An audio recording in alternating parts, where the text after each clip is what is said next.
안녕하십니까. 예, 오늘 이어지는 강의는 우리가 지난번 이제 고전 시가에 이어서 고전 소설, 고전 산문을 포함한 고전 소설 부분이 되겠습니다. 여러분에게 먼저 강의를 시작하면서 좀 미안한 것은 책을 원래 개정을 하려고 했는데 제때 그것을 하지 못해서 지난번에 이어지던 책으로 강의를 진행하게 되었습니다.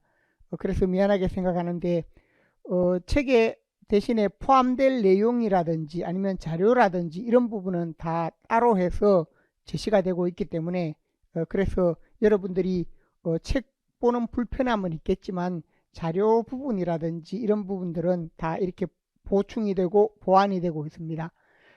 그래서 책 부분에서 2017년 기출문제까지 포함이 되었는데 2018년에서 2024년 기출문제 부분을 여기 별도로 제시를 했습니다. 그래서 기출문제 부분이 있고 그 다음에 고전 소설 부분에서 보면 최근 소설에서 예문이라든지 이런 부분을 보면서 예문 그 자체를 파악하는 부분이 강조가 되고 있습니다. 그래서 중요한 예문들을 좀 보충을 해서 제시하는 형태로 그렇게 하는 부분들이 또 자료로 포함이 되어 있습니다. 여기서 제시된 부분 외에 또 우리가 보면 현재 여기는 판소리계 소설까지 자료가 있고 판소리계 소설 외에 우리가 다른 작품들의 경우에도 필요한 지문이나 자료 등은 앞으로 4주차에 한 번 더 보완을 해서 그렇게 진행하는 형태로 할 테니까 그 점을 참고를 하시면 좋겠습니다. 우리 먼저 고전소설 강의 진행표에서 보면 1페이지 표가 있습니다. 거기에 있는 부분 중에 먼저 있는 부분이 뭔가 하면 2023년 대비 강의 부분에서 거기에 신화, 전설, 민담, 서사, 무가, 가전 그리고 그 일반에 해당되는 내용들 반드시 알아야 할 부분들 이러한 부분들이 포함이 되어 있습니다. 그래서 거기에 1주, 2주에 있는 내용 부분과 함께 2024년에 1주 부분이 있죠.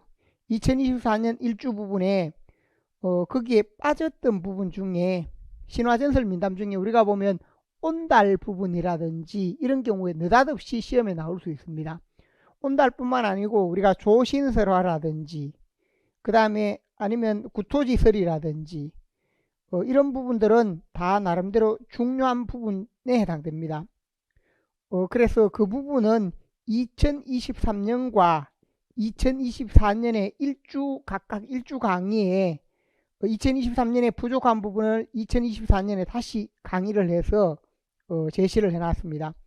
그래서 전체 강의에서 보면 우리가 고전 산문이라고 할 때 고전 산문 주로 우리가 소설이 중심이 되지만 고전 산문이라고 했을 때 과거에 있었던 신화라든지 전설이라든지 민담 이런 부분과 함께 가전 그리고 고전 수필 등에 해당되는 부분 등이 있습니다.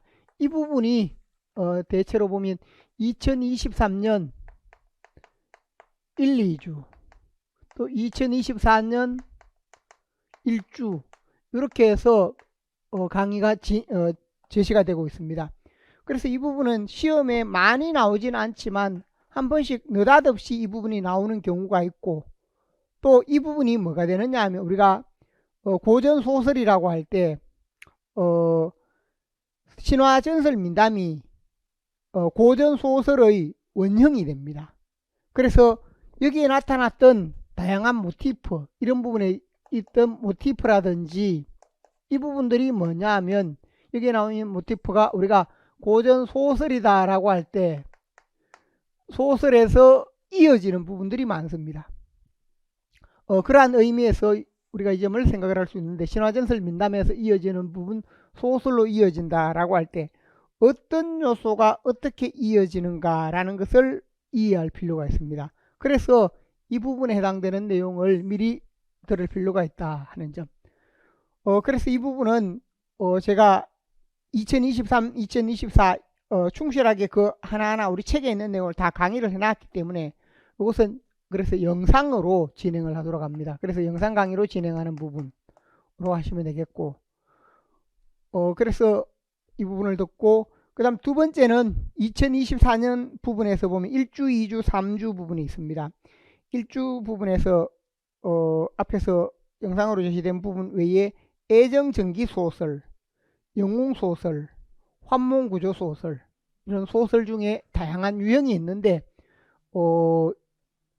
애정전기소설에 해당되는 부분, 그 다음에 영웅소설에 해당되는 부분,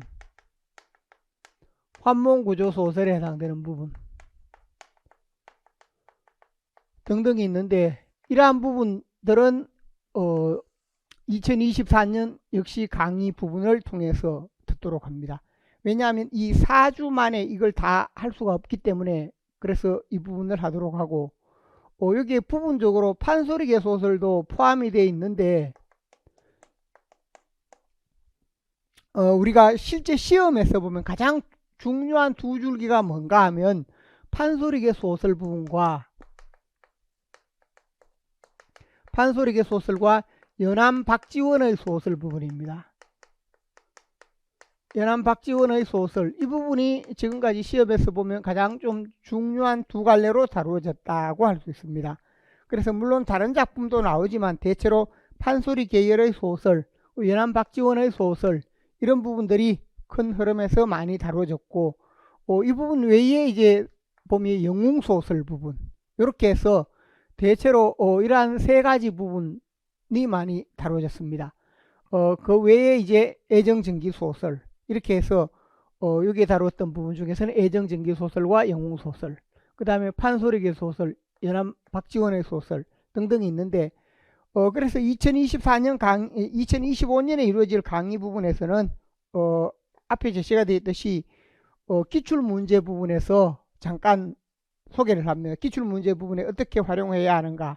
이미 제가 기출문제 부분은 기출문제 특강 부분에서 고전시가 고전산문 다 다루었는데, 여기 간단하게 어떤 유형들이 어떤 문제가 제시가 되고 있는가 하는 것을 우리가 공부를 하면서 필요한 부분들이 있어서 먼저 잠깐 살펴보는 형태로, 그 다음에 판소리계 소설 부분이 있습니다. 판소리계 지난해 설명을 했는데 판소리계 소설이 또 최근에 또 나올 가능성이 많은 부분입니다. 그래서 판소리계 소설에 해당되는 부분을 설명을 하고, 그 다음에 보면 3주로 되어 있는데 연암 박지원의 소설도 전체 8편이 됩니다. 그래서 그 부분에 해당되는 부분이 있고, 이 두 가지 외에 또 우화소설이라든지 우화소설, 짐승을 바탕으로 하는 부분, 또 세태소설에 해당되는 부분이라든지, 그 다음에 염정소설, 남녀 간의 사랑을 드러낸 염정 혹은 연애소설에 해당되는 부분, 그 다음에 우리가 보면 사회소설이라고 할 때 사회소설에 해당되는 부분 등등. 그래서 우리가 이러한 부분들이 대체로 보면 그 9가지, 10가지 부분 계열에 해당되는데, 판소리계 소설, 연암 박지원의 소설, 우화소설 계열, 세태소설 계열, 염정소설, 사회소설, 이렇게 해서 사회소설 부분은 우리가 이 내용을 다루다 보면 사회소설은 영웅소설 부분에서 홍길동전이 있고, 판소리계 소설에서 보면 춘향전, 그 다음에 전우치전, 그리고 연암의 소설에서 허생전, 이렇게 있기 때문에 각각 개별적으로 다루어지게 됩니다.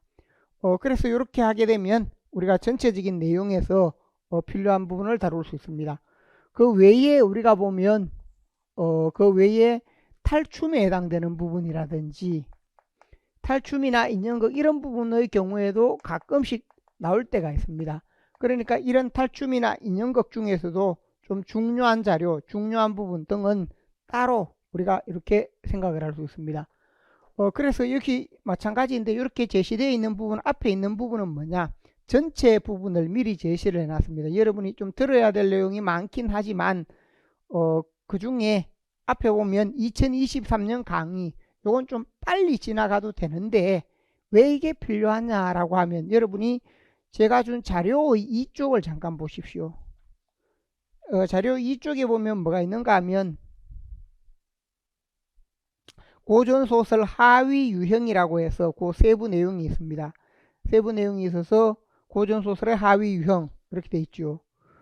그래서 그 하위 유형에서 세부적으로 첫 번째 있는 게 의인체 소설, 의인체 소설이다 라고 해서 의인체 소설은 또 우화소설 등과 연관을 지을 수 있습니다. 의인체 소설은 우화소설, 의인체로 되는 것은 우화. 그 다음에 애정전기, 환몽구조, 영웅, 사회소설, 판소리계 소설, 그 다음에 연암 박지원의 소설, 가정소설, 세태소설, 염정소설 등등으로 이렇게 다 제시가 되어 있습니다. 그래서 이 부분이 전체적으로 보면 10가지 정도로 이렇게 제시가 되어 있습니다. 그래서 이 부분이 있고, 그 다음에 여기 가정소설의 경우에 여기 하나가 빠졌는데, 여기 보면 모티프 외에 여기 가정소설에 해당되는 부분 여기 했던 내용이 있습니다. 가정소설과 이렇게 전체적으로 소설 부분에서 10가지 종류 부분으로 볼 수 있는데, 유형을 나누어 보면 10가지 부분이 됩니다. 물론 이 부분은 유형들이 겹치기도 합니다. 예를 들어 이름으로 보면 춘향전이다 라고 할 때, 춘향전의 경우에 우리가 잘 알듯이 판소리 계열이면서도, 판소리계 소설이면서도 이 부분은 염정소설이다, 남녀간의 사랑을 드러내는 소설이다, 염정, 연애의 의미가 있고, 그 다음에 또 이 부분은 사회소설이다. 그래서 예를 들면 판소리계 소설이다 하면 판소리계 소설, 춘향전을 우리가 잘 모른다라고 하더라도 판소리계 소설이다라고 하면 판소리 특징이 어떠하다라는 것으로 이렇게 접근할 수 있고, 염정소설이다 하면 염정은 주로 어떤 내용입니까? 남녀간의 천신만고 끝에 여러가지 과정을 겪으면서 이루어지는 남녀간의 결연, 사랑 등을 드러내는 것이 염정소설입니다. 사회소설이다 라고 할 때, 사회소설은 주인공이 사회 모순이나 부조리로 인한 어려움을 겪는다. 그리고 그것을 해결하려고 노력한다. 그러니까 이 춘향전이라는 부분을 소설 특징만 알더라도 대체로 어떤 내용이다 라는 것을 짐작할 수 있다는 겁니다. 그래서 우리가 소설을 공부할 때 여기 있는 부분 중에 앞에서 고전소설의 하위 유형이다 라고 할 때 하위 유형을 미리 잘 이해할 필요가 있다. 그래서 유형을 어떤 부분으로 나누고 있는가. 그래서 여기 보면 우리 제 자료에서는 10가지로 이렇게 나눠져 있습니다. 10가지로 나눠져 있고, 처음에 있는 부분이 뭐냐, 기본 내용이다. 기본 내용. 의인체 소설이다 하면 동물, 식물, 마음 등 사람이 아닌 것을 의인화한다. 이게 기본 특징입니다. 교훈을 전달하는 성격이 강하다. 내용 파악 시 주목할 점은 사물, 동물 등의 속성을 잘 이해를 해야 한다. 이렇게 돼 있죠. 그 다음에 애정전기소설, 2021년인가 2년에 애정전기소설 부분이 시험에 나왔습니다. 주인공이 제자 가인이다. 화려하고 아름다운 문체로 낭만적인 내용, 즉 남녀의 사랑 등 낭만적인 내용을 제시하고 있다.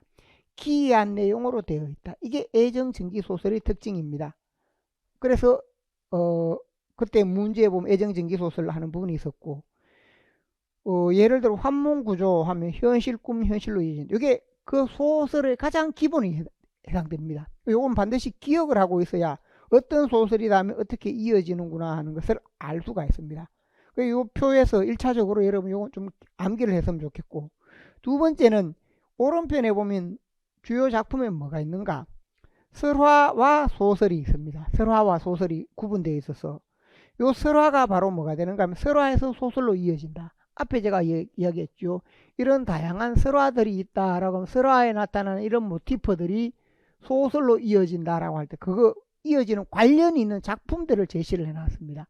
그러니까 어떤 소설의 내용이 어떤 설화의 특징과 관련이 있다. 그래서 설화라고 했을 때 우리가 단군 신화에서 웅녀 이야기, 구토지설, 화왕계 등이 있습니다. 그럼 이런 부분은 뭔가, 소설에서 나중에 의인체 혹은 우화 소설과 연관이 있습니다. 여기서 보면 그래서 웅녀라든지 이건 짐승이 사람이 되는 그런 이야기입니다. 그리고 웅녀라고 했을 때 웅녀 이야기, 구토지설 하는 부분은 역시 이야기 자체에서 보면 토끼와 거북의 이야기를 바탕으로 이렇게 하는 내용이니까 역시 나중에 우리가 잘 알듯이 이 부분은 토끼전의 근원설화, 배경설화가 됩니다. 토끼전과 관련이 있다. 또 화왕계 하면 꽃을 바탕으로 한 그 내용입니다. 그러니까 그 이전부터 다양하게 동물이나 식물 등을 의인화한 그런 내용이 있고 그러한 부분이 뒤에 소설로 이어진다. 그 중간에 있는 게 가전체인데 가전체라고 하면 설화와 소설 사이에서 사물을 또 의인화했습니다. 사물을 의인화한 부분으로 서로 관련이 있다. 그래서 이런 부분들이 의인체 혹은 우의, 우화라고 할 때 이와 관련되는 부분의 흐름을 보여준다는 겁니다. 이러한 설화를 거쳐서 이러한 소설로 이어졌다. 그 다음에 두 번째 애정전기 소설이다 라고 할 때 기이한 이야기, 지귀설화하면 마음이 뿌리 붙은 귀신 이야기로 볼 수 있고 수삽성남 하게 되면 수삽성남은 죽은 사람과 산 사람의 사랑, 죽은 사람과 산 사람의 사랑에 관한 이야기.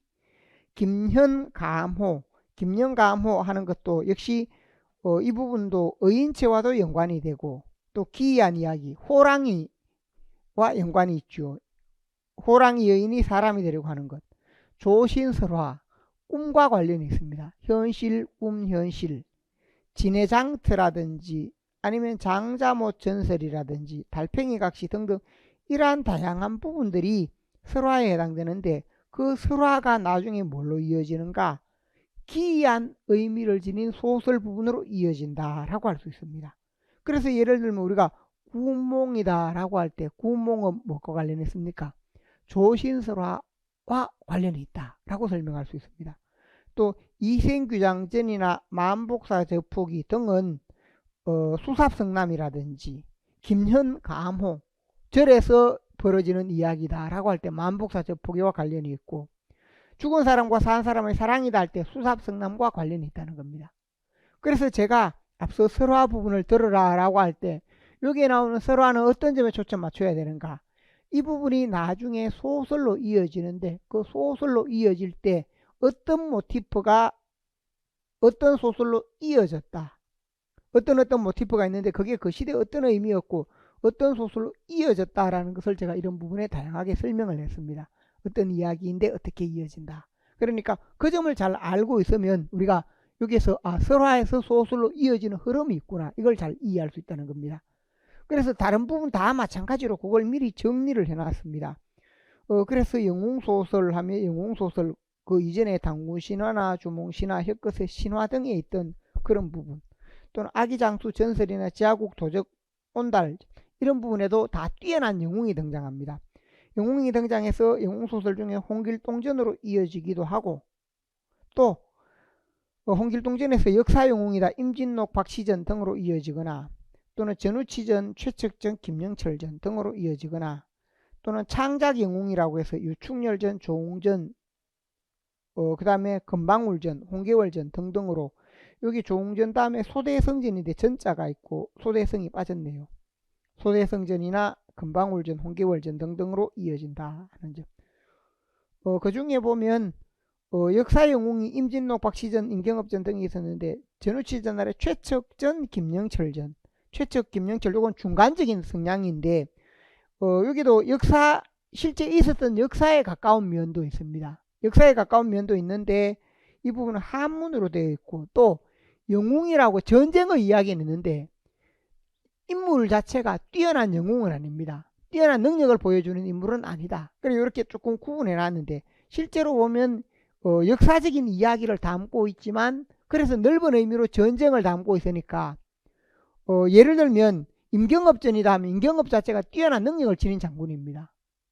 그런데 최척 김영철전은 뭔가 그런 능력을 보여주지는 못하는 인물이다 라고 생각할 수 있습니다. 그래서 이렇게 따로 분류를 해놨고 그리고 이것은 창작 영웅은 또 아니라는 겁니다. 오히려 역사 영웅 쪽에 더 가까운데 인물 자체가 또 영웅적인 인물은 아니기 역사 이야기는 담겨 있는데 전쟁 이야기 역사 얘기 인물은 또 그것이 아니기 때문에 그렇게 나누어서 성격을 나눠서 이해하면 됩니다.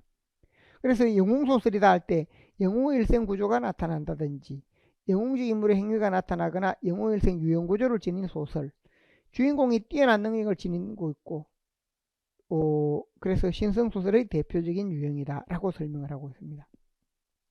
이런 부분도 1, 2주 강의에 보면 앞부분에서 신성소설, 세속소설 하는 용어가 나옵니다. 그 다음 사회소설, 당대 사회 모순 부조리를 담은 소설이다. 앞에 사회소설이 있다라고 했죠. 그 다음에 주인공이 모순 해결을 위해 노력한다. 근대소설과 가장 가깝다. 사회 모순 부조리를 담고 있기 때문에 모순이나 부조리 이런 걸 담고 있다 보니 근대소설에서 사실주의 소설. 사실주의 소설에 담고 있는 게 뭡니까? 사회 모순이나 부조리이다 하는 점을 생각을 할 수 있습니다. 그래서 사회소설이다. 그 사회소설은 근대소설과 가장 가깝다. 그러니까 이게 이 부분도 언제든지 사회소설의 특징을 묶어서 시험에 낼 수 있습니다. 그래, 요 네 가지가 거기에 해당됩니다. 네 가지. 넓은 의미로 사회소설이다 할 때 거기 1번 당대 사회 모순 부조리를 담았다. 1번만 적용하면 판소리계 소설이나 연암의 소설이 이 두 가지 모두 뭐가 되는가 하면 사회소설 범위에 포함될 수 있습니다. 그러나 2번을 적용하면 2번까지 주인공이 모순 해결을 위해 노력하는 내용, 즉 사회 모순이 있고 주인공이 노력을 해결 위해 노력한다. 그런 부분으로 하면 네 가지로 축소가 됩니다. 뭐가 됩니까? 홍길동전에서 홍길동이 적혈차별, 탐관오리 문제를 해결하려고 노력합니다. 전우치전 역시 마찬가지로 탐관오리 문제를 해결하려고 그렇게 노력하는 면이 있습니다. 그 다음에 춘향과 이도령이 부패한 권력에 맞서서 해결하려고 노력한다. 그 다음에 허생이 나라의 도정 문제라든지 나라의 진입 문제를 해결하려고 노력한다. 그 네 가지는 주인공들이 어떤 문제에 대해 해결하려고 노력하는 면이 있습니다. 그러한 면이 있어서 그걸 우리가 뭐라고 할 수 있는가 하면 사회소설이라고 한다는 겁니다. 그래서 사회소설이다라고 했을 때 네 가지 부분으로 설명을 했고, 그 다음 판소리 계열의 소설이다라고 하면 판소리계 소설이 지금까지 시험에 가장 좀 많이 나왔는 그러한 부분이 되겠습니다. 판소리계 소설 부분이 있고, 그 다음에 그래서 요건 판소리 사설을 기초로 했다라고 해서 세부적인 설명이 있습니다. 양반의 전함제와 서민들의 비속한 표현이 함께 드러나고, 또 구체적인 생활 공간에 살아 숨쉬는 현실적인 간을 담고 있다. 해학과 풍자, 장면의 극대화, 고정체계면 비고정체계면, 판소리 부분을 하기 위해서는 이런 부분에 해당되는 용어들이 필요한데 이것은 판소리계 소설분에서 다시 자세히 설명을 하겠습니다. 이 판소리계 소설 역시 마찬가지로 여러 가지 설화들이 모여서 판소리계 소설이 이루어지는 경우가 많습니다. 춘향전 하면 관탈민녀, 관에서 사또나 아니면 왕이 평민 분여자를 탐하는 걸 관탈민녀라고 합니다. 관에서 백성의 부인을 빼앗아가다. 염정설화, 남녀간의 사랑, 암행어사설화, 신원설화, 이런 설화들이 바탕이 되어서 춘향전 부분에 곳곳에 담겨 있다. 흥부전하면 그 이전에 있던 방이설화나 박타는 처녀 같은 설화, 모방담이 있는 이야기입니다. 모방담이 있는 이야기. 심청전, 인신공이 사람의 몸을 바치다. 거타지. 맹인이 눈을 뜨게 되는 설화. 토끼전하면 용원설화, 구토지설 등등 이러한 다양한 부분들이 있습니다. 그래서 이러한 소설이라고 할 때 그 소설의 배경 근원이 되는 부분들이 이러한 설화이다 하는 점. 연암 박지원의 소설이 있습니다. 풍자적 성격과 사실주의 특징, 실학사상이 반영되어 있고 지배층의 허위의식을 비판한다. 또 새로운 인간형을 제시한다. 등등 다양한 특징이 있습니다. 그래서 허생 이야기나 변부자 이야기처럼 이렇게 제시되는 부분, 야담 허생에서 허생전이 왔다. 또 변부자 이야기 등도 마찬가지이다 하는 점. 그 다음에 연암은 뭐냐면 자기 자신이 지으면서 이게 어디에서 떠돌던 이야기다 라고 밝히는 부분들이 있습니다. 허생 이야기도 그렇고 그 다음에 호질이라든지 이런 부분에서도 떠돌던 이야기다라고 이렇게 밝히는 그런 경우가 있어서 연안 박지훈 개인 창작 작품도 있지만 작품에서 그 전에 뭐가 있었는가? 바로 설화를 바탕으로 했다라는 점을 생각을 할 수 있습니다. 그 다음에 가정소설이다 할 때 가정소설 중에 대체로 보면 가정의 갈등이나 다툼을 다룬다. 쟁총형이라고 했을 때 처적 간의 갈등을 다룹니다. 처적 간의 사랑 다툼을 하는 걸 쟁총형이라고 하고 계모형이다 할 때 계모형. 여기 보면 쟁총형은 사시남정기 창성가미로, 계모형은 장화홍련정 콩쥐파치와 함께 뭐가 있는가 하면 정얼선전. 정얼선전은 요 두 가지가 함께 나타납니다. 정얼선전이다 라고 해서 이게 나타나는데 이런 내용들이 앞에서 요 부분에서 다루어진다 라고 해서 이 부분을 참고를 하시기 바랍니다. 그 다음에 세태소설이다 할 때 배비장전, 이춘풍전 세태소설 부분이 있습니다. 그래서 여기에 해당되는데 세태소설 부분, 이 부분도 과거에 이춘풍전이 나오고 배비장전이나 이 부분 아직 나오지 않았습니다. 그래서 의미가 있는 부분이고, 그 다음 염정소설, 남녀간의 사랑을 드러낸다라고 했을 때 작년에 보면 숙향전이다 라고 할 때 숙향전의 일부 작품이 작년에 시험에 나왔지요. 그래서 염정소설하면 만복사 저포기, 이생규장전, 운영전, 이 부분은 또 뭐도 되는가? 앞에 보면 애정전기소설 부분에도 만복사 저포기, 이생규장전, 운영전이 함께 포함이 됩니다. 그래서 이런 부분이 염정소설도 되고 애정전기소설도 된다 하는 점.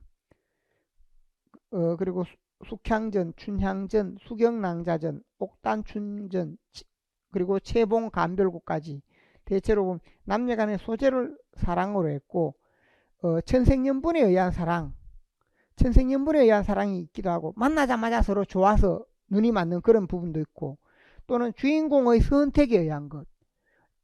지난번에 우리가 약간 설명했지만 주인공의 선택이다라고 할 때 그것은 뭐냐? 가부장제 사회 속에서 가부장제가 있으면 고전소설에 가부장제가 있다라고 할 때 그 가부장제를 벗어나려는 그런 움직임이 뭡니까? 근대적인 움직임이 됩니다. 근대적인 움직임이 된다. 그래서 그 점을 우리가 생각할 필요가 있다. 근대적이다라고 할 때 근대적인 요소가 무엇인가? 우리가 이것은 이론 과정에서 제가 다 설명을 했습니다. 그래서 고전 소설을 공부하면서는 우리가 중세에서 근대로 넘어갈 때 근대적인 요소 부분을 이해할 필요가 있습니다. 그래서 중세 부분에서 중세의 얼음에서 우리가 보통 이행기라고 하고 이렇게 해서 근대로 이어진다라고 할 때 중세의 어떤 특징이 있으면 이 중세의 특징에서 이렇게 이행기로서 벗어나려고 이행해서 근대로 벗어나려는 이러한 부분이 바로 뭔가 하면 우리가 문학에서 중요한 요소가 됩니다. 그래서 이걸 대비되는 부분을 우리가 미리 전체적인 부분에서 이해할 필요가 있는데 남녀간의 사랑을 담는다라고 하더라도 남녀간의 사랑, 육체적 사랑 이런 부분들이 고전소설에 많이 나옵니다. 그런데 그게 나오더라도 우리가 남녀간의 사랑에서도 예를 들어서 천생연분에 의한 사랑 이런 부분은 별 의미가 없습니다. 천생연분에 의한 사랑이다. 그런 부분은 별 의미가 없고 신분을 벗어난 사랑 또는 가부장제를 벗어난 사랑 이런 부분들이 근대적 요소를 지닌다는 겁니다.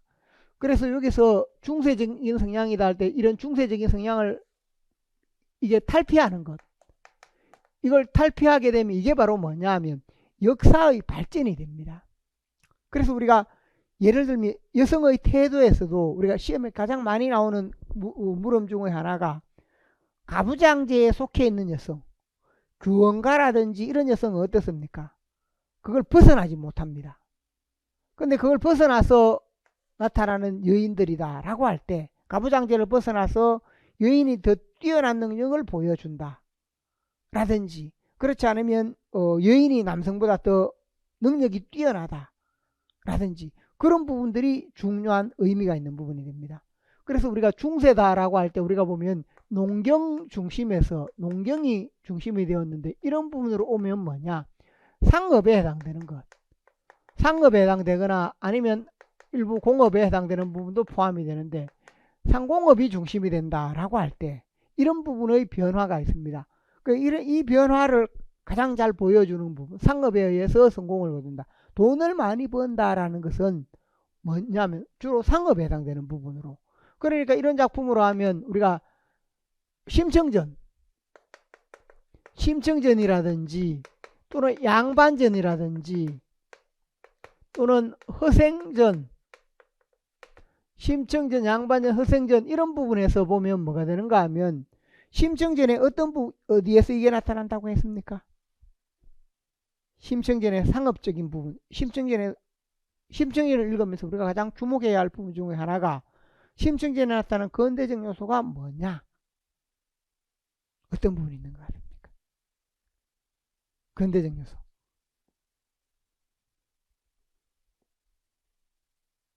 우리가 심청전을 보면서 그냥 효 이야기만 쭉 따라간다는 겁니다. 이런 관점이 없으니까. 가장 중요한 것은 뭐냐면 이 부분입니다. 심청전의 경우에 상인들이 심청을 사가는 사람이 상인들이지요. 왜 사갑니까? 장사를 위해서입니다. 장사 잘하기 위해서. 상인들의 동기가 뭔가? 그 인당수라는 거기에 아주 늘 물결을 흐리는 데가 있어서 물결이 거친 데가 있어서 장사를 하다가 위험하다. 그러니까 뭐냐? 상인들이 사람을 재물로 사서 재물로 바쳐서 장사 잘 되게 하기 위한 겁니다. 그게 가장 중요한 동기가 됩니다. 그래 심청이 팔려가는 건 무엇 때문에 팔려가? 상인들에게 팔려간다. 바로 그 시기에 이윤을 남기는 상업이 그만큼 중요해졌다는 겁니다. 농업이나 이런 것보다. 그러니까 거기에 담겨 있는 게 뭐냐면 상업과 관련되는 요소입니다. 그래서 우리가 지문을 볼 때 상인들이 그것을 산다라는 그 행위가 상인들의 상행위 이게 아주 발달해 있고 이윤을 남기는 행위가 발달해 있다. 상업이 발달해 있는 그런 시대다. 그러니까 근대적 요소를 보여준다는 겁니다. 그 심청전 지문에서 그 점이 가장 중요한 부분으로 생각을 해야 됩니다. 그런데 우리가 근대적인 요소가 뭐냐면 그걸 놓치는 경우가 많습니다.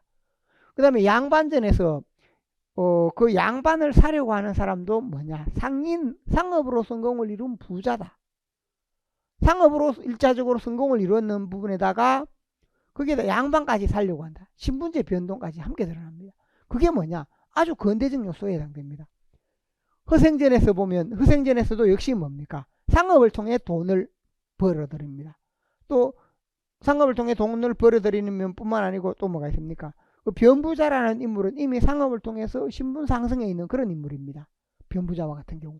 이런 작품 속에 그런 모티프들이 나타나는 이걸 잘 이해를 할 필요가 있다는 겁니다. 그래서 농경에 해당되는 부분에서 상업으로 바뀌어간다라고 할 수 있습니다. 그 다음에 우리가 충효열의 가치, 충효열을 중요하게 얘기한다 할 때 이게 중세에서 가장 중요한 가치다라고 할 수 있습니다. 충효열을 중요하게 얘기하는데 이 충효열과 관련지어서 대체로 보면 충과 관련지었을 때는 지배청이나 양반청이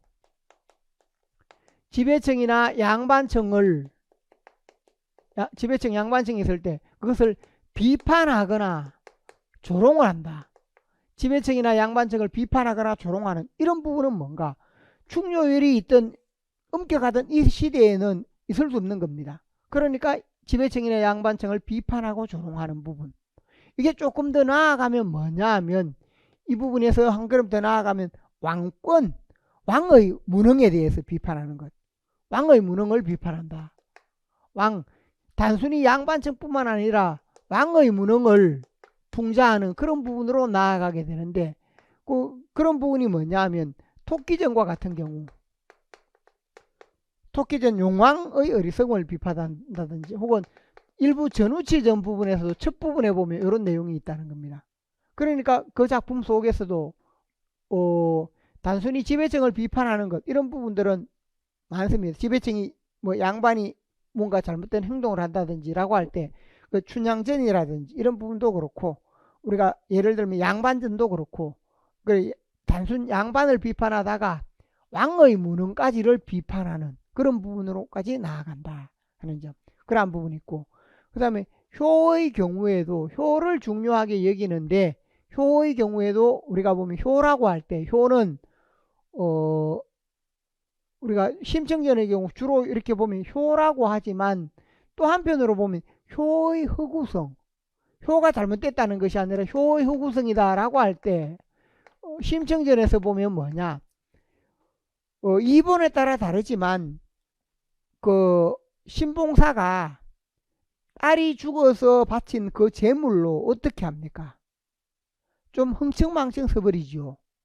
뺑덕의미를 받아들여서 흥청망청 서버린다. 딸은 그 목숨으로 인해서 아버지를 눈뜨게 하려고 하고 잘 살게 하려고 했는데 어떻게 보면 아버지가 정신을 못 차리고 뺑덕의미와 같은 여인을 만나서 그걸 흥청망청 낭비해 버립니다. 뺑덕의미가 나쁘다라고 할 수도 있지만 심청의 아버지가 바로 뭐냐 하면 이런 한편으로 보면 허구성을 보여준다라고 할 때 딸의 죽음으로 얻은 재물을 그렇게 흥청망청 써버리면 그런 부분에 대해서 효를 행할 가치가 있는 것인가, 이런 부분을 생각을 하게 한다는 겁니다. 그래서 충이라고 할 때 이런 의미가 있고 효라고 할 때 이런 의미가 있고 열의 경우에는 뭐가 있는가 하면 우리가 열의 경우 여성이 정절을 지켜야 한다라고 했는데 열과 관련 지었을 때는 가부장제, 이게 충요열이라고 할 때 이게 이어지는 것이 바로 뭐가 되는가 하면 가부장제다라고 했을 때 철저하게 가부장제 속에 종속이 되어 있습니다. 그러니까 남녀 관계 부분에서 보면 가부장제라고 할 때 남녀 관계, 부부 관계에서도 그렇고 또 부녀 관계, 여기는 부부의 경우로 보자면 부부가 아내가 남성에게 종속이 되어 있습니다. 그러니까 예를 들면 남편이 바람을 피거나 이렇게 하더라도 어쩔 수 없이 살아가야 되는 거. 그래서 우리가 쟁총형에 나오는 부분에서 처척 간의 갈등이 나온다든지 이렇게 할 때 남성이 중심이 되고 여성들끼리 갈등을 한다든지, 그래 부부관계 속에서 남편이 떠나 있으면 여성이 어떻게 합니까? 외롭게 혼자 살아가야 됩니다. 부녀관계에서 뭐냐면 이때 너는 딸입니다. 부녀관계에서 어떤 면이 있습니까? 이 여자는 아버지의 소유물입니다. 그래서 시집 가라는 데 가야 하고 시키는 대로 해야 됩니다. 그래서 이런 관계로 나타나게 된다라는 것. 이런 부분에서는 뭐냐 하면 이게 이제 열과 관련되는 부분인데 여기서 가부장제와 관련이 있습니다. 그래서 이런 가부장제 부분을 탈피하는 부분, 가부장제를 탈피하는 내용으로 뭐가 있는가 하면 첫 번째는 여성이 더 뛰어난 부부관계에서, 여기 부부에서 보면 여성의 능력이 뛰어나다, 여성의 능력이 뛰어나거나 아니면 여성이 우위, 평등 혹은 여성 우위에 해당되는 그런 부분, 이런 부분이 근대적 요소가 된다는 겁니다. 그래서 부부관계에서 이런 부분이 있고, 그 다음에 이런 부부관계에서 열이라고 했는데 또 하나는 뭐가 있는가 하면 자유로운 그 욕망의 긍정, 욕망에 대한 긍정인데 여기는 뭐냐 하면 남녀간의 육체적 사랑을 긍정하는 것, 정절을 지키라는 것이 아니라 육체적 사랑을 남녀간에 긍정적으로 인식하는 그런 부분. 그러니까 예를 들면 남녀간에 서로 사랑을 한다든지 이 내용이 소설 속에는 많이 등장합니다. 육체적 사랑을 긍정하는 그런 부분이다 라고 할 수 있습니다. 그 욕망에 대한 긍정, 이건 뭐냐 하면 바꿔 말하면 인간성의 해방입니다. 여성의 정절을 묶어 놓았는데 인간성의 해방과 관련이 있다 하는 점, 그러한 부분이 있고, 그 다음에 여기 부녀간의 관계에서 보자면 부녀간의 관계에서 뭐냐, 자유연애, 자유결혼, 아버지의 뜻을 벗어나서 자유연애나 자유결혼으로 이어진다. 자유연애, 자유결혼으로 이어진다 라고 할 때 이러한 요소들이 대체로 뭐냐 하면 이게 나타난다라면 이게 바로 중세의 이러한 열이나 가부장제라는 이런 특징을 벗어나는 겁니다. 이런 것이 모두 뭐냐, 우리가 어떤 작품에 자유연애가 나타난다, 이게 왜 중요하냐, 바로 이런 것을 벗어나서 역사의 발전, 이걸 벗어나서 발전이 있는 내용이다. 예를 들면 남녀간의 육체적 사랑을 진하게 그리고 있다, 이런 것도 어떤 의미가 있는가, 바로 중세에서 강조되던 여성이 얌전하고 점잖고 정절을 지켜야 한다. 이걸 벗어나는 겁니다. 그러니까 이런 부분들이 모두 뭐냐? 근대적인 의미가 있는 것이다. 우리가 이런 흐름을 먼저 이해해야 된다는 겁니다. 고전소설에서 보면 중세에서 벗어나서 이행기에 들어오면 이러한 내용을 다양하게 담고 있다 하는 점. 그래서 이 부분이 있습니다. 그 다음에 우리가 여기서 보면 철저한 신분제 사회다라고 했죠. 신분제 사회. 그래서 왕과 양반이 있고, 그 다음에 일반 백성이 있고, 철저하게 신분제 사회가 있으면 이 부분에서 뭐냐? 신분제가 동료된다. 신분제의 동료. 신분제가 동료된다라고 하는 이것도 역시 뭐냐? 체제를 흔드는 문제입니다. 그러니까 이것도 아주 중요한데, 우리가 신분제가 동료된다라고 할 때 이런 부분들이 양반전, 실제로 이런 게 발각되면 사형에 처해졌습니다. 양반전의 경우라든지 이런 경우에 보면 신분제의 동료가 있고, 그러니까 이 신분제의 동료는 무엇과 연관이 되는가 하면 앞에서 상업에서 성공을 거둔 부자들, 신분제의 동료는 상공업의 성장과 밀접한 연관이 있다. 이게 성장하다 보니까 신분은 낮은데 돈은 많은 겁니다. 신분은 낮은데 돈은 많으니까 어떻게 합니까? 그 돈으로, 우리가 점차 자본주의 사회는 돈으로 모든 걸 해결하려고 한다는 겁니다. 그러면 이런 부분들이 뭐냐? 신분제 동료와 이게 밀접한 연관이 있다. 우리가 오늘날도 보면 뭐 돈 많은 재벌들이 하는 행위들이 있죠. 재벌들이 과거에 별 볼 일 없으면 돈을 많이 벌면 그 돈으로 모든 걸 하려고 합니다. 그런 부분이 있으면 그와 마찬가지이다. 그래서 양반전이나 이런 부분도 그렇고, 또 의식적인 면에서 춘향전의 경우에도 가장 중요한 주제, 춘향전에서 춘향의 정절 이렇게 이야기하면 그건 뭡니까? 중세적인 것에 해당되는 것이고, 춘향에게서 가장 중요한 것은 뭔가? 춘향의 신분 상승 의지이다. 우리가 그 이야기 부분에서 보면 중세적인 주제로 하자면 춘향이 정절을 지킴으로써 뭐가 되는가? 행복한 결말을 이루었다. 이렇게 이해하게 되면 그것은 1차적인 부분입니다. 그럼 춘향의 동기가 뭔가? 춘향은 기녀인데 신분 상승을 하고 싶다. 신분 상승 동기. 그래서 거기에서 뭐라고 하는가 하면 그 동기를 가장 잘 보이는 게 감옥에 갇혀 있으면서 뭐라고 합니까? 그게 정절을 지키면서 이도령이 내려왔을 때 하는 이야기가 있습니다. 이도령이 왔을 때 뭐라고 합니까? 내가 죽거든. 나는 이렇게 그 주망이 나서 사또가 이렇게 하면 내가 죽게 될 테니까 내가 죽거든 앞남산 뒷남산 다 버리고, 그러니까 좋은 양지바른 이런 거 필요 없다. 선산에 데려다가 수절원사, 수절하다가 원통하게 죽은 춘향의 묘다. 선산에 묻는다는 것은 뭡니까? 어떤 의미가 있습니까? 부인으로 인정해달라는 겁니다.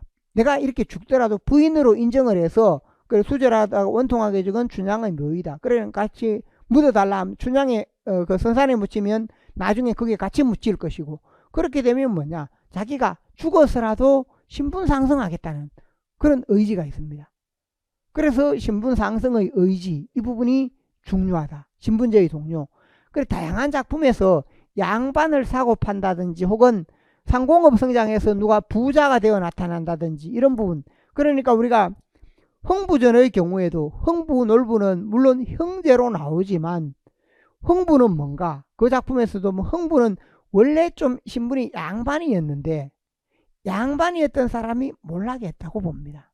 양반이었던 사람이 몰락했다라고 본다면, 놀부는 뭔가? 놀부는 원래는 도망한 노비의 자손으로 나옵니다. 도망한 노비의 자손인데 뭔가? 몰래 도망을 가서, 옛날에 노비가 도망을 가는 경우가 있었습니다. 그래서 추노라고 할 때 예전에 그 우리 드라마가 있었죠. 노비를 찾아가 쫓아오는 그런 부분들이 있었는데 추노가 바로 그런 부분 때문에 나타난다는 겁니다. 도망한 노비가 있으면 그 도망한 노비가 몰래 숨어가서 어디에 살다가 이제 돈을 버는 겁니다. 돈을 벌어서 그렇게 되면 그때 이제 노비가 돈을 벌면 뭘 해야 되는가? 하게 되는 게 뭔가 돈이 이제 많아졌으니까 풍족해졌으니까 그 돈 번 것으로 신분을 사는 겁니다. 양반을 사는 것. 그래서 돈이 많아지니까 그 돈으로 해서 양반처럼 꾸민다든지 양반 직첩을 살려고 한다든지 그런 부분들이 많습니다. 그래서 그런 부분들이 신분제의 동요와 상공업의 성장 밀접한 연관이 있다는 겁니다. 그래서 이런 이 모티프들이 나오는 부분들이 아주 많다. 그래서 앞에 있던 허생전에서 변부자와 같은 경우, 또 양반전에서 그 양반을 샀던 경우, 다 이렇게 신분제의 동요와 관련이 있습니다. 그래서 이러한 부분도 함께 생각을 할 수 있습니다. 신분제의 동요라든지 이런 부분이 있고, 그 다음에 그래서 이 농경이나 충요열, 가부장제, 신분제 사회 등등 이런 부분이 주로 중세에서 많이 좀 거론되는 부분인데, 소설에 보면 우리 소설에 이런 부분을 그대로 지키는 경우들도 가끔 있습니다. 근데 이런 부분에 벗어난다라고 할 때, 이게 여기에서 벗어나는 이런 내용들이 뭔가, 벗어나는 이런 내용들이 바로 그 작품에서 근대적인 요소를 보여주는 것이다. 근대적인 요소이고, 이 근대적 요소이고, 이게 바로 뭐냐면 근대적 요소라는 것이 시대적인 의미를 지닌다. 시대적 의미라는 용어를 사용할 때 시대적 의미를 지니는데, 왜 이게 시대적 의미를 지는가? 과거 시대보다도 발전한 시대, 과거 시대로부터 탈피한 시대적 의미, 그 시대적 의미라고 할 때 이러한 의미를 지니는 것을 의미한다라고 할 수 있습니다. 그래서 이 용어 부분에서 우리가 시대적 의미를 어떤 시대적 의미를 지니는가 라고 물을 때, 그래서 이러한 요소들에 해당되는 것을 우리가 묶어서 생각을 할 수 있습니다. 그래서 작품에서 이러한 요소들이 나타나는 부분들이 근대성의 요소라고 할 수 있고, 시대적인 의미를 지닌다라고 할 수 있어서 이러한 부분들이 중요하다. 그래서 우리가 어떤 작품에서 보면 예를 들어서 채봉감별곡 이런 부분에, 채봉감별곡에 나중에 이야기하겠지만 그 부분에 뭐가 나오는가? 거기에 남녀 주인공이 서로 만나서 서로 먼저 좋아합니다. 아버지 허락받기 전에. 그게 뭐가 되는가 하면 앞서 이야기했듯이 자유연애의 의미가 있습니다. 그래서 아버지가 그런데 자기 벼슬을 사기 위해서 딸을 서울로 데리고 가서 그 판서집에 후실로 주려고 합니다. 딸을 후실로 보내려고 그렇게 하는데, 이 딸이 나중에 그 아버지 뜻을 따르지 않고 도망 나와 버립니다. 그래서 도망 나와서 나중에 기녀가 되기도 하고 자유결혼을 하는 그런 형태로 있기 때문에 자유연애, 자유결혼이다 라고 할 때 그런 요소가 있으면 그 부분이 바로 뭔가, 아버지 말을 안 듣는다. 우리가 요즘에서 아버지 말을 안 들으면 나쁘다라고 생각하지만 이건 어떤 의미가 있다는 겁니다. 남녀 간의 관계에서 이렇게 하는 것은 가부장제를 벗어나는 근대적인 의미가 있다. 주체적이고 근대적이다. 여기서는 중세 그 예의, 범절 이런 부분에 묶여 있어야 되는데 그걸 다 벗어나는 이런 의미들이 중요하다라고 할 수 있습니다. 자, 여기까지 우리가 고전 소설 부분에서 이게 뭐냐 하면 2페이지, 3페이지 쪽수에 있는 부분이 있죠. 이게 큰 틀이 됩니다. 큰 틀이 되면서 제가 또 여기 방금 이렇게 설명을 했죠. 이렇게 설명했는 부분이 있는데 이걸 참고로 이해하면 좋겠고, 뒤에 넘어가서 남성 영웅소설, 여성 영웅소설 요것도 지난해 다 설명을 했기 때문에 이건 참고를 하면 되겠고, 6페이지 자료 6페이지에 있습니다. 거기에 보면 자료 6페이지에 있는 게 뭐냐면 춘향전, 흥부전, 심청전, 토끼전 등이 있으면 작품의 사회문화 맥락, 공통적인 사회문화 맥락, 여기에 제시되어 있는 이 앞에서 이런 특징들이 탈피한 특징, 근대적 요소, 시대적 의미, 이게 바로 뭐냐? 사회문화 맥락입니다. 이 시대의 이런 부분들이 바꿔 말하면 근대의 사회문화 맥락이다.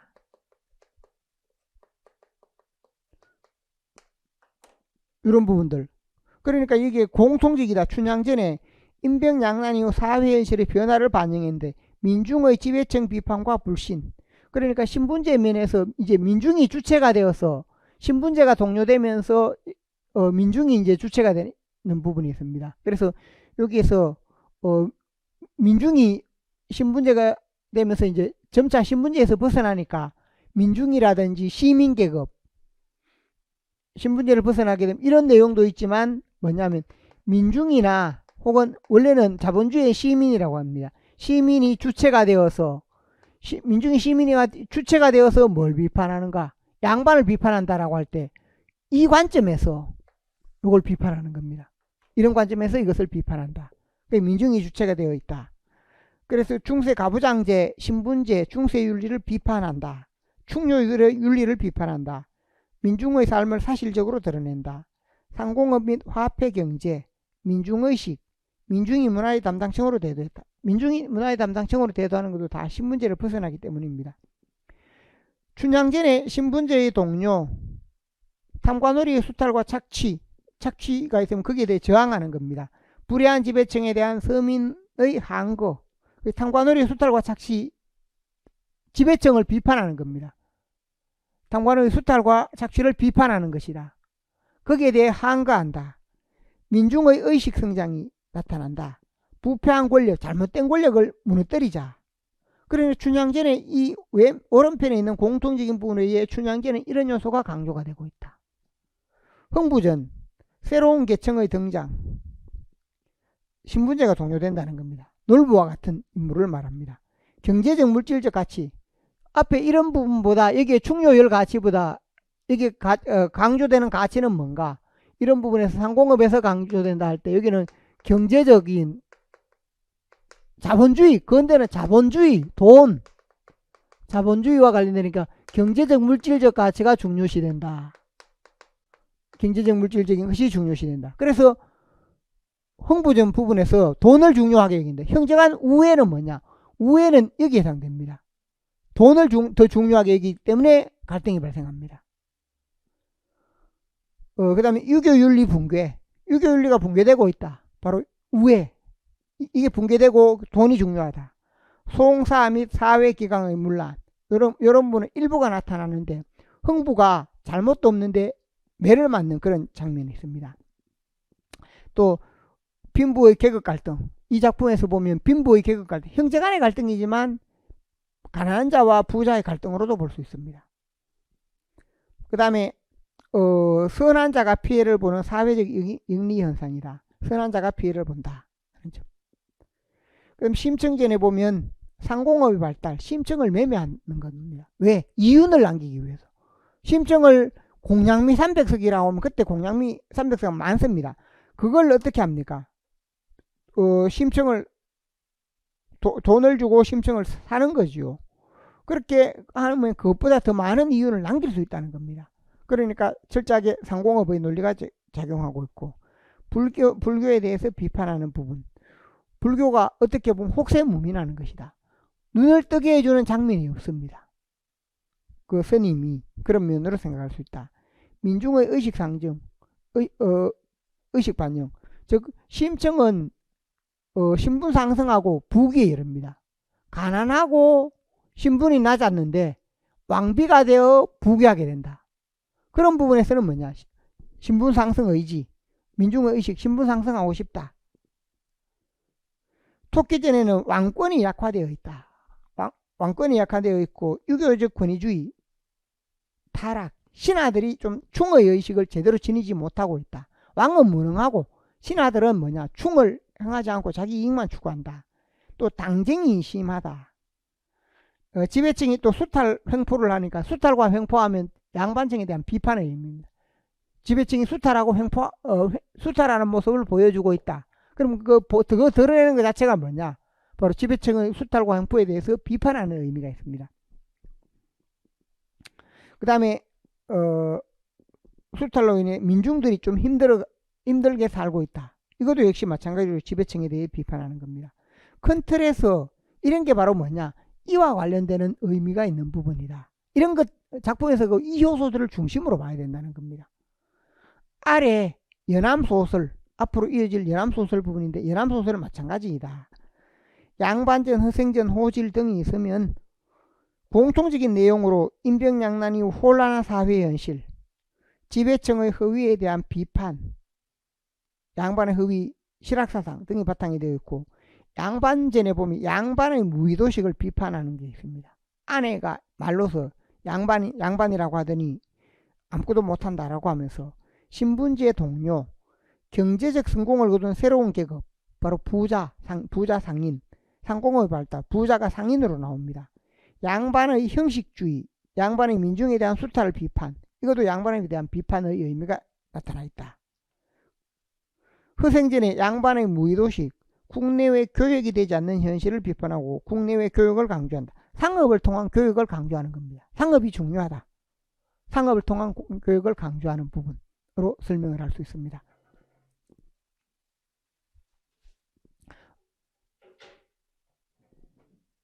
그 다음에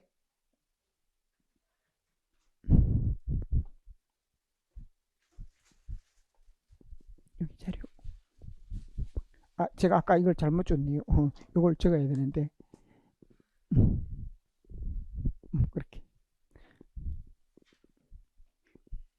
요거 가져갔어요.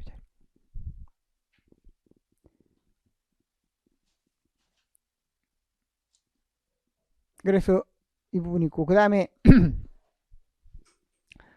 호질 부분이 있습니다. 허위적인 유학자를 비판한다. 과부의 개가 금지를 비판한다. 유학자의 위선과 허위에 대해 비판한다. 이렇게 해서 이런 내용이 있고, 그 다음에 여기에서 보면 호랑이 입장에서 이제 다양하게 유학자나 인간을 비판하는 부분이 있습니다. 인간성의 해방을 지향한다 라고 할 때, 이 인간성의 해방 지향하는 것은 뭔가? 과부의 개가 금지. 여기 보면 동리자라는 그 과부가 나오는데, 과부가 각각 성씨가 다른 5명 아들이 있다. 그걸 풍자하는 내용입니다.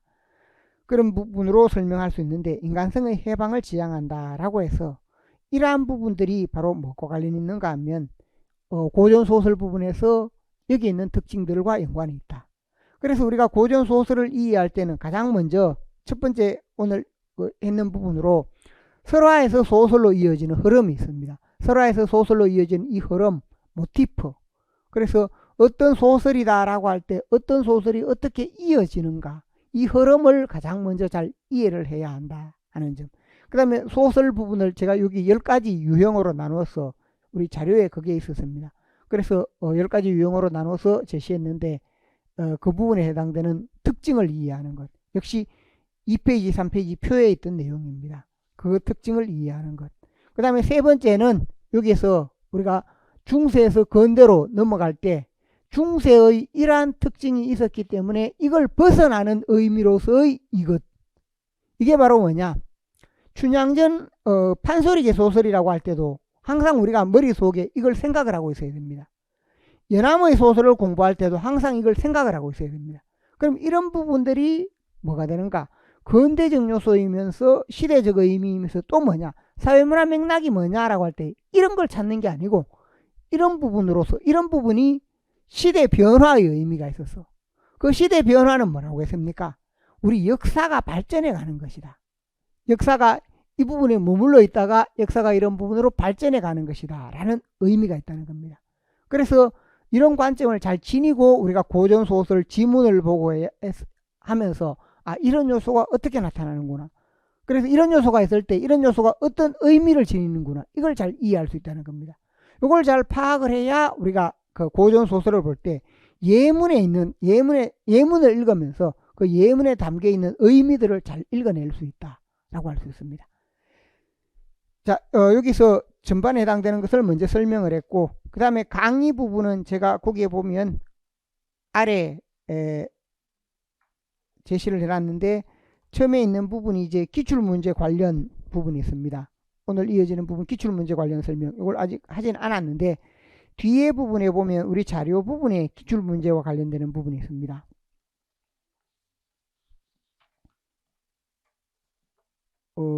거기에서 9페이지부터 고전소설, 이건 뭐냐 하면 우리 현재 있는 책에 2017년까지 문제는 제시가 되어 있습니다.